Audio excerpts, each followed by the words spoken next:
evening, good evening, good evening, good evening, good evening, and welcome back to I Saw You in That Thing I Saw You In, the podcast where we sit down with New England-based actors to discuss the craft of acting, projects they've done, things they've learned along the way, tales from the set, and tips on how to get your foot in the door.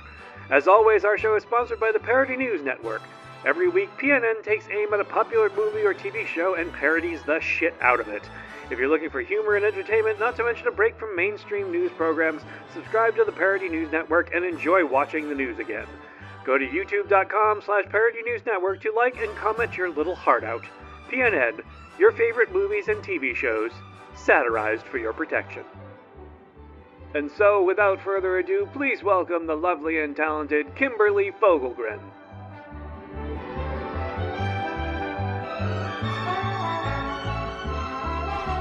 All right, Canada's most famous export, Ottawa's own, Kim Fogelgren. Kimberley. Okay. You're starting with me It's already? my stage name. You're starting with me already. Kimberley Fogelgren, ladies and gentlemen. Go. Do you want to redo that one? Nope, we're just going to keep rolling right from there. People may as well know about our relationship and how we interact. Okay, so you have one sister, Samantha. I have, that I know of. That you know of. Okay. How do you know Samantha? I did my research. Oh, okay. Sheesh. No, I have another sister, Jennifer. No, she's my girlfriend. Samantha or Jennifer? Both. Oh, both. FYI. All raised in Ottawa. Mm-hmm. Were any of them actors? Did any of them follow the same path that you followed? No? None of them. They all have boring jobs? All have boring jobs. Oh. I'm unique. They've actually got fun jobs. Okay. Just none of them were interested in acting. My mother was. Really? Interested. Okay. Didn't pursue it. Why not?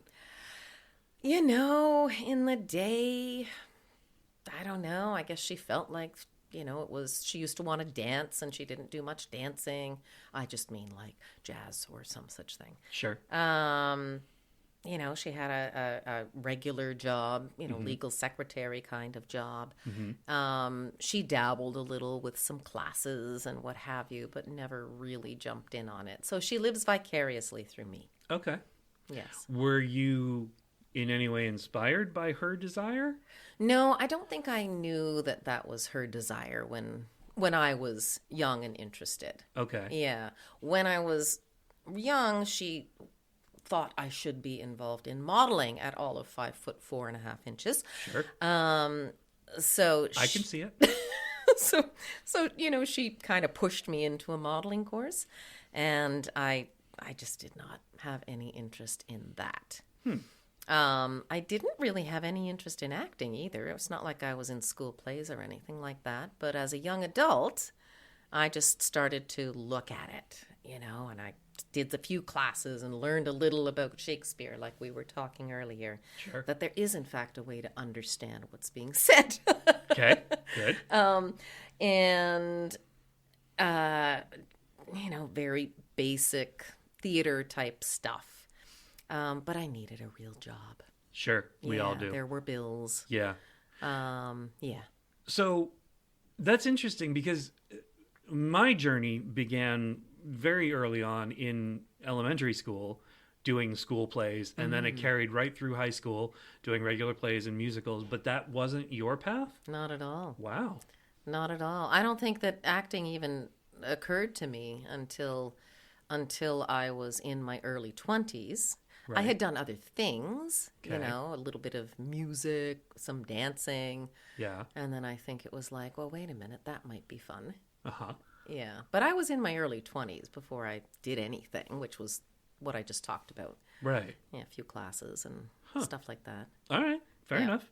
So your career begins in your early 20s. The first phase of your career. The first phase of my acting career, right. Yes. And what sorts of things were you doing? Very simple. A couple of classes here and there. One of the classes that I was involved with, they liked to do a sort of a pop-up Christmas thing in the mall where the class, room was. Uh-huh. So we did that. And then and here's where I've forgotten things. So we did that. I was all the ghosts in A Christmas Carol. Wow. Yeah. And then we were working on something else that I want to say was A Midsummer Night's Dream. More Shakespeare? More Shakespeare. In a bigger venue. Okay. But the block that I have is I don't think it happened. I've got these memories of being there, being ready, and then I don't remember the performance actually happening. And I think something came along and shut it all down, but I can't remember what it was. It must have been very traumatizing. Must have been. It certainly wasn't COVID, because that was much too early for that. Much too early. So you remember rehearsing? Yeah. Do you remember performing? I remember being at the venue. Okay. Yet I don't remember the performance happening, and I can't for the life of me tell you why that happened. Maybe you bombed. But it would have just been all of us then bombing. No, maybe just you. Maybe just me. Maybe you were so bad. Oh, maybe that's that it. you have blocked it all out. Maybe we should reach out to the people that you were performing with. Yes. And ask them. Maybe we should. I would like to see what their memory is. Yeah, because that's weird. Weird mall performance of Shakespeare. Right. Was that in the mall too? No, that was in some real venue. It was in a proper theater? A proper theater. Couldn't and it tell you didn't where. happen? They must have sold tickets. One would think. I mean, maybe we were there for a rehearsal. Maybe we were there for a dress rehearsal. Okay. And then something happened in between then and when the show was supposed to happen, maybe. Okay. I don't know. It's a very strange moment in time. I can't remember. But then, some time later, not very long, I guess, I was auditioning for a musical. Because I can sing, Steve. Do you know I can sing? I learned a lot about you. I looked at your resume and I learned the thing that stuck with me about all of your talents, because you have many. Or at least you say you have many on your resume. But the one that really stuck with me is that you drive stick. Shift, Steve. Yeah. I drive stick shift. Yes. Whatever. Tomato.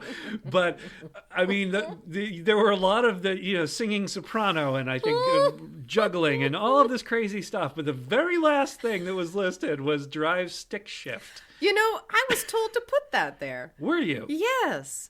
Do most people? I don't know, and maybe it should just come off. It sounds ridiculous. I like it. And many people have reviewed my resume. No one has said, what the hell? Why do you have that you drive stick I'm not saying shift? Stick shift. I'm not saying anything against it. Right. I was just very excited by it because That's how I learned. Well, but so I mean, there are people who are still learning to sing, and there are people who are still learning to ride bicycles or do whatever else was in there. But like, you don't really have people learning to drive stick shift anymore. No, you Why don't. would you? Right. Cars drive themselves now. Mm-hmm, they do, yeah. So yeah, yes, no one needs that skill, and so I may need that when cast one day. That's true. That's true. But some like big old farm truck. The fact that it was the button on all of your skills, that there were all these things listed, and then drive stick shift. That was that's actually in my notes here. Was the driving the stick. Shift. Now I'm going to ask if I should take it out. I wouldn't. I know you like it there. Yeah, but, yeah. So anyway, I was auditioning for this musical, and they did it in two parts. It was a smaller version of the North Shore Music Theatre. It was the Ottawa Little Theatre. Okay. And the first part you would come in to audition for was the musical. Mm-hmm. Can you sing? Sure. And then they called me back for the next part, which was the acting part. Okay. By this time, I realized the entire production schedule was going straight through the entire month of February and into March, which was when my fiscal year end was, in a sales job. Oh. And I traveled.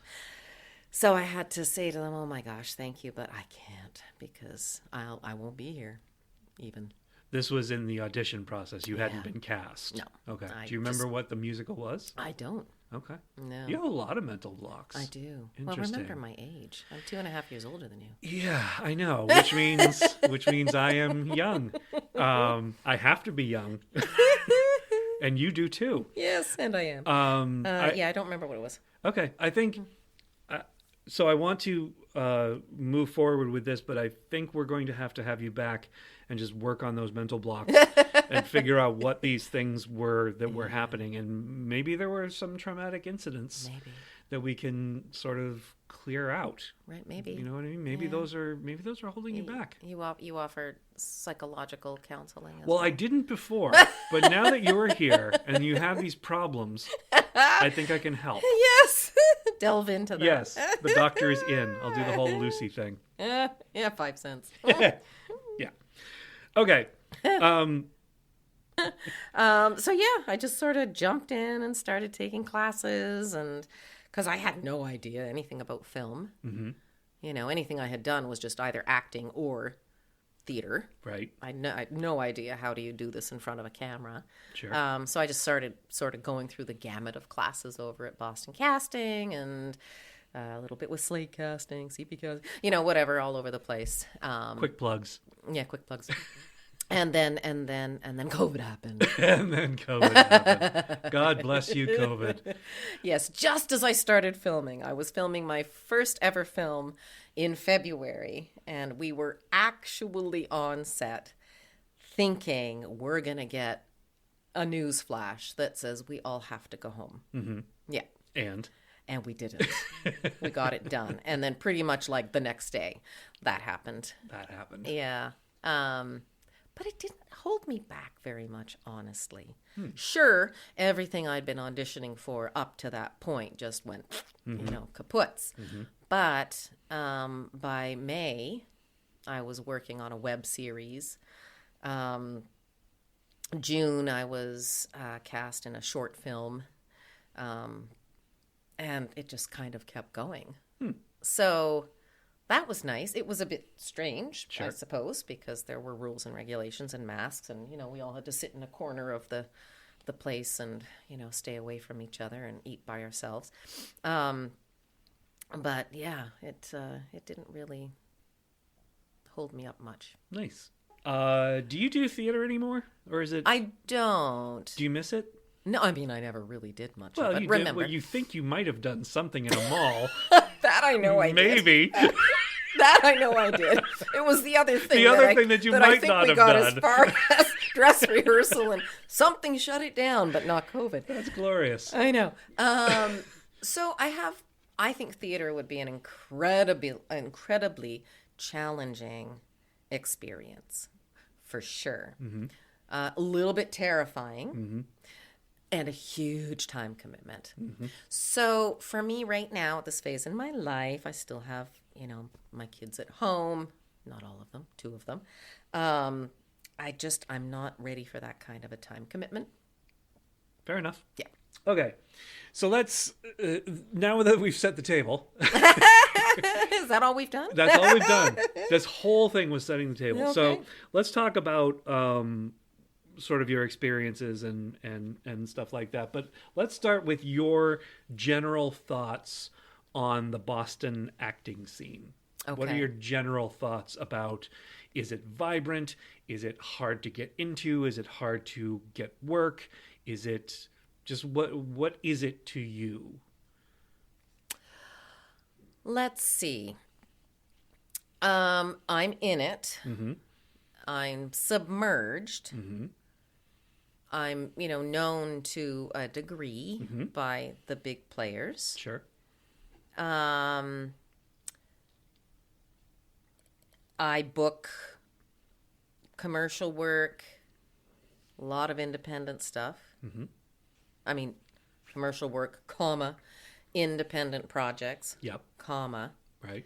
I am SAG eligible. I am not SAG. Mm-hmm. So when bigger productions come to town, and currently there are 3 or 4 things being filmed, I do get the opportunity to audition for them.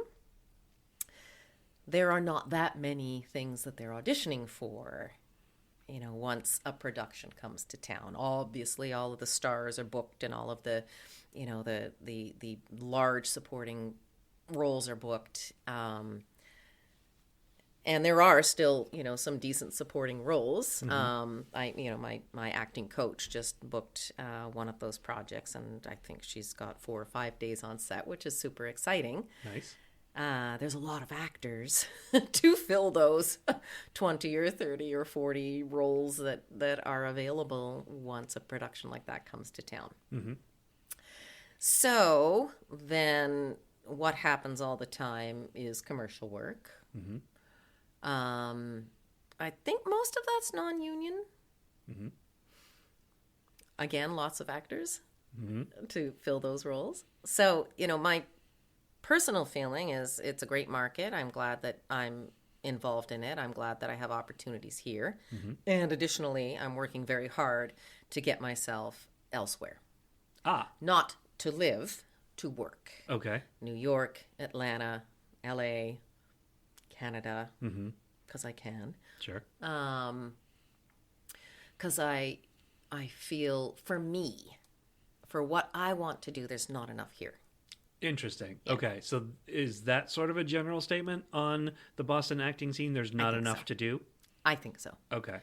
Not because there's not enough stuff, but there's a lot of people who want those roles.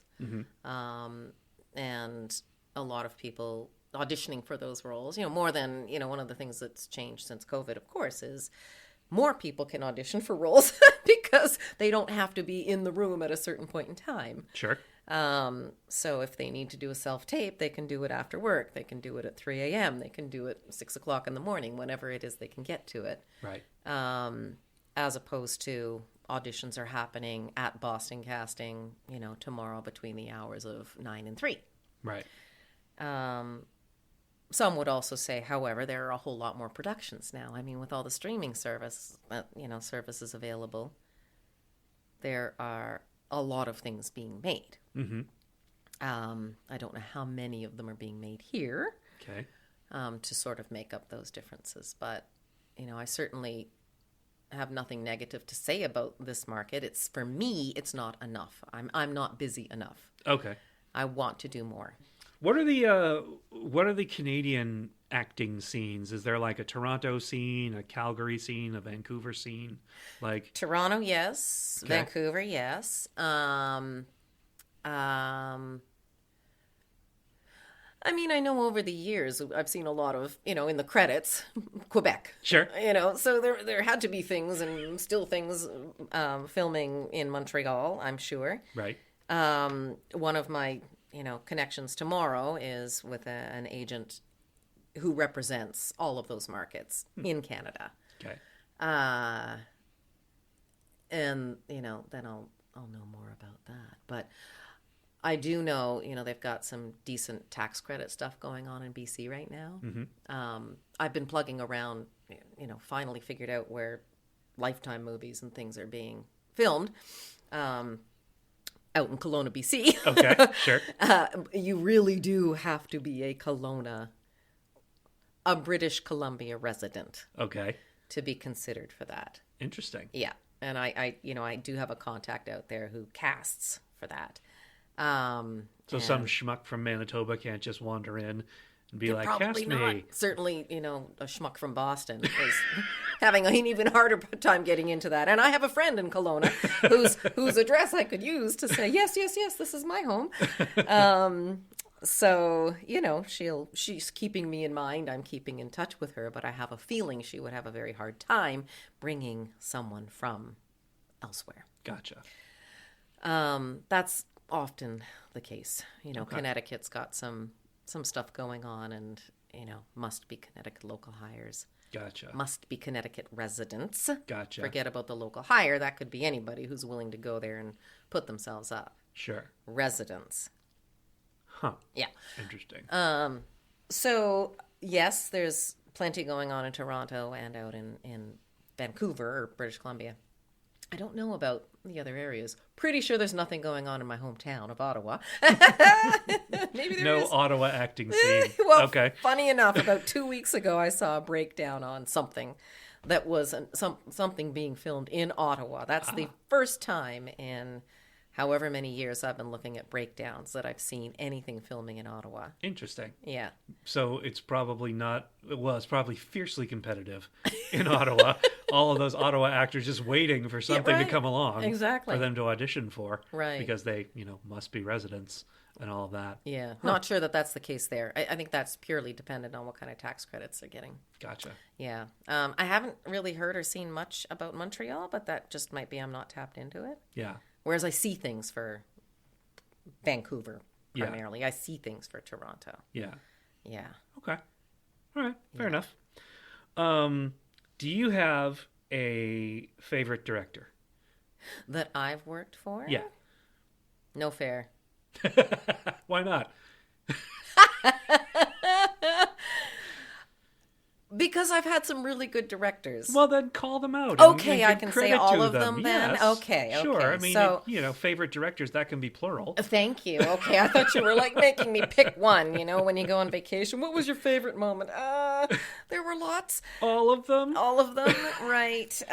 So most recently I worked with Gavin Michael Booth, who is kind of a hotshot Canadian director who we filmed Dream Crusher here in Worcester, which was part of the whole reveal arrangement thing because they're here. Gavin was great to work with. Enjoyed him very much. And I think I was 4 days on set for that. So I got to know him well enough. Okay. Yeah. Plus, lots of banter back and forth as things were coming out. So that was fun. Doug Guarino, who was our director and writer for Trinitas and also our DP. Okay. Very good with the camera, that guy. He was great fun to work with. And really, in both cases, they seemed to, with me anyway, I felt as though they really gave me a lot of freedom to do what I felt was right in the moments. Mm-hmm.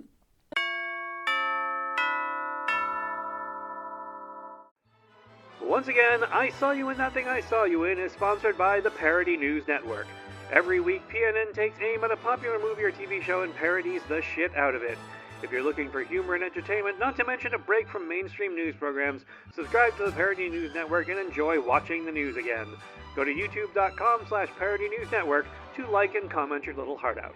PNN, your favorite movies and TV shows, satirized for your protection.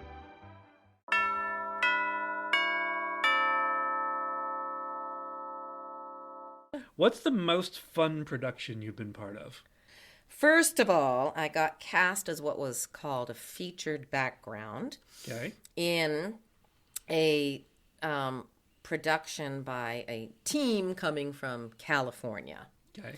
And it was, they were filming a pilot for a TV series. And Oh, it was that like a was exciting. 1920s type thing. Bootleggers, all the stuff, the cool costumes, everything else. So I get cast for this featured background role, and I'm sitting there, getting all my hair and makeup done, and the hair do from the 1920s took them about 90 minutes, and I think 700 bobby pins. I should hope so. Yes. Anyway, in my company was the man whose wife I was playing, let me say, Michael Cudlitz. Okay. From The I know Walking him. Dead. Yes, I know you that guy. do. Sure. Yes. Wow. So that was a thrill. And in my role with Michael, we were husband and wife, and it was essentially a dancing scene, which was a little terrifying in the moment because I'm like, I had no idea who I was going to be working with. And all of a sudden I'm in his arms, in this very close scene, and we're just dancing. And it took me a few minutes to breathe and, relax and then just get into it. And that was fine. Anyway, then I was playing Mother 2, Ito Goldberg, and Jackson Pace, who was also played a really bratty kid in Walking Dead for a number of seasons. But he's also, 911 Lone Star and, all sorts of stuff. Like he's got a resume that. So it was just very exciting, to be working with all of these incredibly humble guys.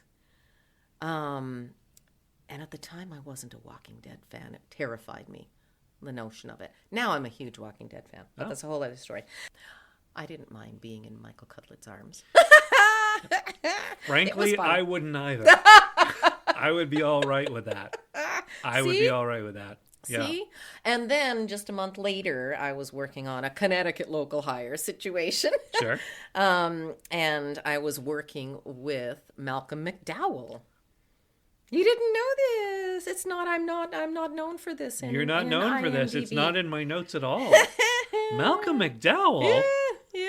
Wow. So it was, it was a one day, a day player kind of role, but I was chatting with him in my role, and working with an actor husband who was up from New York, and he was fun to play around with. But that was again kind of thrilling, just standing there, shooting the breeze, as it were. Sure. With Malcolm McDowell between takes and so on. So those two things kind of happened back to back. So that was very exciting, kicking off my spring and summer last year. Wow. Yeah. So this wasn't part of my the questions that I had, but would that be the biggest star you've shared space with, Malcolm McDowell? Or Michael Cudlitz? Yeah. Both. I'll let you decide. Yeah, exactly. You could see it in my face. Yes. Yeah. Yeah. Yeah. I mean, both of those were, just kind of thrilling times. I wasn't being cuddled by Malcolm McDowell, although he might have wanted to. Not yet. He was in Caligula, after all, so you never know what the man's going to do. Yeah, and right. A Clockwork Orange. Yeah, The Clockwork Orange, which I watched for the first time just before I filmed with him, and I was like, ew, creepy. You had never seen that before? I'd never seen That is a that. profoundly disturbing film. It was a disturbing film. Anyone who's listening to this, I do not recommend you watch that. Oh, yeah. Well, Although it's kind of a reflection of today's society, to be honest. Right. Yeah. Wow, Malcolm McDowell. Okay. Yeah. That's pretty Now, cool. remember, he's 80-something now. Sure, yeah, but he's still Malcolm McDowell. He's still Malcolm McDowell, yeah. He was in Star Trek Generations. Whew. Okay. Yeah. Okay. Yeah, Wow. those two were by far the the biggest stars I've ever worked with. Now, I had completely forgotten about this but we just since we're in this vein, Michael Cudlitz, and Malcolm McDowell, but you acted with the guy from Kicks. Oh, I did. Yes. So that's got to be the biggest star ever, right? I guess you're a big Kicks fan. I'm a huge Kicks fan. Oh, that's so funny. Yeah, Brian. Yeah. I remember that clear as day when you said to me, "Do you know the band Kicks?" I'm like, "Do you know the band Kicks?" No, I did not. Yeah, I do. Do you? Have you seen him yet in the movie? I have not. You no. haven't come across him yet. Which? Okay. Oh, he's in Trinitas. He's in Trinitas? Yeah, that's how I worked with him. Is he the creepy dude in the forest? Yeah. Yeah, that's Brian Forsyth. Shut the front door. Yeah. That's him? Yeah, that's him. He's old. So are we, Steve. Oh, God. I guess we are. Yeah. I'm going to go ahead and put you on the spot and ask you, without going into specifics, maybe just the reasons why, but the worst production you've been part of. I won't mention names, but it was getting extremely frustrating for me because the director was getting involved in all sorts of other tasks. It was a very low budget, independent project, short film, and being filmed in his home. Okay. And hey, now, just pump the brakes here. hey, now, A guy doing all the tasks for a production in his home doesn't necessarily make for the worst experience. Okay? True. Okay? True. Just don't paint with a broad But brush I here. don't see you emptying your groceries, and I don't see you walking the dog, and I don't see you Okay. doing things Okay. along those lines Fair that enough. can Fair enough. delay things a great deal, can sort of derail the actor's preparation as they're sitting there drumming their thumbs, waiting for us to get going again. He was doing those things? He was doing those During the production? Correct. Yeah. Wow. And, so it was just, wicked, like, distracting. And I know in the end, you know, when it came to sort of my final scene, I didn't bring it. Ooh. Yeah. Wow, you shut down? I don't care all that much. In that particular production, you know, I don't think it's going to go particularly far, but I was just getting really frustrated. It's like, dude, like, can we stick to the program here? You know, you're not the only one who has things to do. But I'm going to do mine when I get home. Right. Sure. That's when I'll take care of my household tasks. Was the end product any good? I haven't seen it yet. Oh, okay. Yeah. Fair enough. Yeah. Well, let's assume it was shit. Yeah, which will be unfortunate because the script was decent. Oh. Yeah. Okay. But I don't know. You know, perhaps it'll be perfectly fine. But you know, those are the types of things that, like, everyone's there for a reason, Right. and everyone's there To walk their dog. yeah, To unload their groceries. right, yeah. Like, we're all there to do the best that we can do. And Well, maybe. It doesn't sound like most of he us, was. correct. Most of us. Most of us. And when I think the point is when someone's just like not respecting that Mm-hmm. and not respecting people's time and energy, it's super frustrating, Sure. you know. Yeah. But most of the productions I have worked on, and I'll tell you what, the student film community here, and I can only say here because I haven't done student film work anywhere else, but they're good. They're strong, you know. So this is actually this ties back into the Boston acting scene. Yeah. So the student film yeah, community yeah. sounds more vibrant. They do a good job. You know, they're doing it for a reason.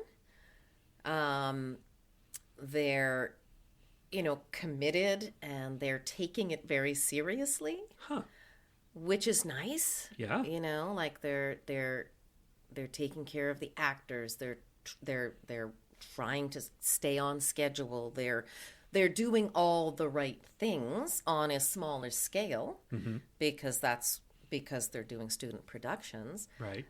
They're very impressive. I've always been very impressed with when I've worked on student productions.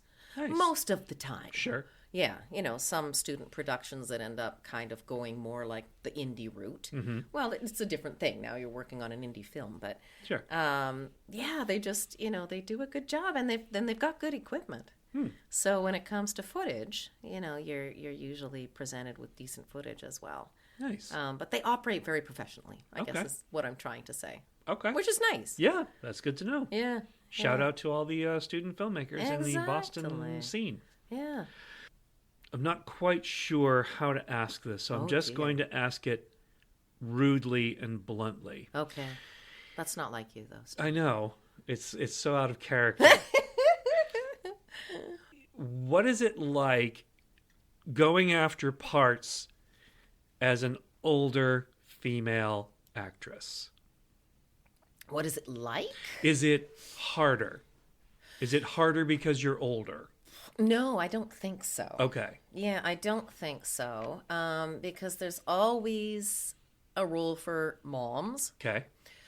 There's always a role for therapists, doctors, detectives, teachers, university professors, you know, all the stuff. Okay. Right? So I mean, if I was to look for breakdowns for, you know, 25 to 35-year-olds, I might find that there's more of them, but I don't know. I've never looked. I should try that. That would be an might just be interesting discouraging. experiment. Who knows? Yeah. I mean, I don't, so I Right. couldn't say. Yeah, no, I mean, I don't find that there's a lack of opportunity out there Because you're older. because I'm older. Okay. I think some of the challenges are things like I don't look my age. True. I certainly don't act my age. Same here. So that's good. Yeah. You know, if I let my hair go, I would be a much grayer looking person. Interesting. Gray- Breaking news, everybody. She's gray. Graying. She's graying. Yes, graying. Hey, I have plenty of white around the muzzle. Okay. Right. So I know. There's a market right now for gray and silvered haired women. Huh. Yeah. And I've worked on many commercials where, in fact, the leads are gray or silver haired women Interesting. who look my age. Uh-huh. Or look like what I should look like if I looked my age, which I'm told I don't. So I think that sometimes, I've had the conversation with my agent. Should I go gray? I don't want to go gray. I don't want to do it. Mm-hmm. And he's like, no, it wouldn't look right because the rest of you doesn't look that. Yeah, it's hard to picture. Yeah. Yeah. And honestly, when you look at a breakdown, they almost, I don't even think, can ask you your age.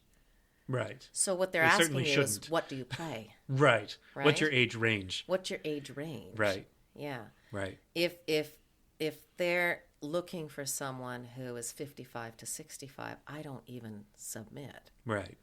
Unless, well, that's not true. I'll look and see, okay, are they casting a couple here? And what age is the man? Because if the man is being cast as 55 to 60, well, Sure. maybe they take someone who looks 52. Sure. If they're looking for a grandma, even though it might be the age range I'm in, mm-hmm. I'm not going to submit because I'm not going to look that part. No. Yeah. Okay. Yeah. Well, I mean, that's heartening. It's heartening to hear that there is plenty of stuff for older actresses to do. I think there is. That's good. I mean, you're living proof. Right. If you're working, then there Yeah. must be things for older actresses to do, which is great. Yeah, absolutely. And I mean, not to, get back to The Walking Dead, but let's get back to The Walking Dead for a second. Sure. All of those main actors are older people. That's true. Yeah. Yeah. That's very true. Bashing the zombies and, running through the forest with crossbows and stuff like that. Like you do. Like I could. Sure. Uh-huh. Yeah. Yep. I don't doubt it a bit. Do you have a most embarrassing moment? In life or on film? Either, I guess. Since it's focusing on your acting career, I'd say probably on set. Oh, I mean, probably early on, but so many years ago, I can't remember. Oh, so you haven't had any embarrassing moments since then? Everything has gone perfectly according to plan. You've never been mortified by anything that happened, ever? No. Okay. Moving on. I mean, as you know, when I screw up my moment, I tend to drop the F-bomb. But that's not that embarrassing because everyone does that. I mean, I do have many outtakes of you. dropping the F-bomb. No, well, yeah, not specifically, but just outtakes of you. Yeah. And then also dropping the F-bomb. Yeah, yes. I can't help myself. It's like, I'll go through it and it's just like, which is not very professional. Right. So it actually, in the greatest likelihood, it probably happened on the PNN set. It may have. I mean, honestly, when you were quizzing me that time and I didn't have any of the answers, that was kind of embarrassing. That was awesome. That was so great. Nobody had the answers. Okay, well, good. Yeah, I didn't know that. everybody ended up tied with 0. Nobody knew anything about piano. It was glorious. I had such a great time with that. I was just asking all these questions, and people are just like deer in headlights. Right. Like, how many episodes? what was your first episode? Yeah, what was your awesome. favorite episode? Oh, man. What's something you'd like to do in the future that you haven't done yet? Easy one.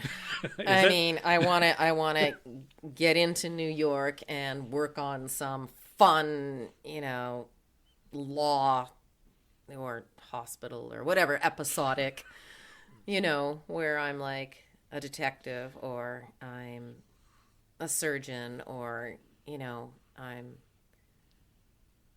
something like that. Okay. Would be super fun. So a regular on one of those like Law and Order type series or Right. I mean, something along those lines. yeah, I would be happy at this point with recurring. Yeah. Yay, I get to come back for 3 episodes. Sure. Multi-episode arc. Regular would be amazing Yeah. to have a series regular on, Law and Order SVU. So If anyone's listening. that's right. What advice would you give to aspiring actors who are just starting out? Also an easy one. Ah. You have got to have a thick skin, And I'm not saying that it starts that way. Mm-hmm. God, I remember my first classes, okay, there's 10 of us and someone has to go first. Oh, I'm not going to be me. Nope. I'm just going to stay here in my chair as long as I can, because once I get up there, I'm going to be like hot and sweaty and, shaky and red and everything else. I mean, it was terrifying just getting up in front of a classroom, and then something switched. Then it was like, okay, I want to be first, because I kind of don't want to sit here through the whole class, feeling this anxiety and worry. Sure. But then it's like, you got to be fair. I don't want to be the guy that's always saying, oh, I want to go first. So, you find a balance. But so, yes, naturally, like anything else, you get more comfortable in the room. You get, you're terrified in front of the camera, and then you get more comfortable in front of the camera. But that's all when you're there doing it. The process of getting to be there doing it is excruciating. You've got several, 3, 4 or more, 3 or 4 that I use, apps, or platforms to scrub through on a daily basis to find opportunities. And then you need to submit for the ones that you think, you fit the bill for. Some of them come with a pre-screen, so some of them it's just like anybody who's going to submit for it has to do this little pre-screen tape, like a self-tape.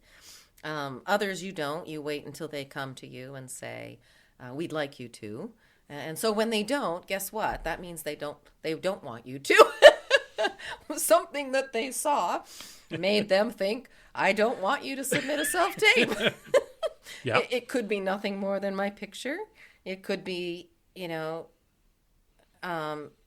they looked at my reel or my clips or what have you and said no, and it's very easy to say to yourself, well, they didn't like it because it wasn't good, or they didn't see me as, it's not that, and you really have to remember that. It's not that, well, I suppose for some people it is that they're saying it's not good. You're not presenting quality work. Right. But I think at a certain level, it's not about that. It's, do they see you in that role? Mm-hmm. Do you have the right voice that they're looking for? Can they see you projecting a more, more authority, less authority, whatever the role's looking for? Do they want someone with blue eyes? Do they want someone with long blonde hair? Mm-hmm. There's so many different things that it can be. Yeah. So really, you just have to be confident in yourself and understand that there's a million reasons why you're not getting the call back. There's a million reasons you're not getting asked to submit an audition. There's a million reasons you've been put on hold and now you're not getting it. Right.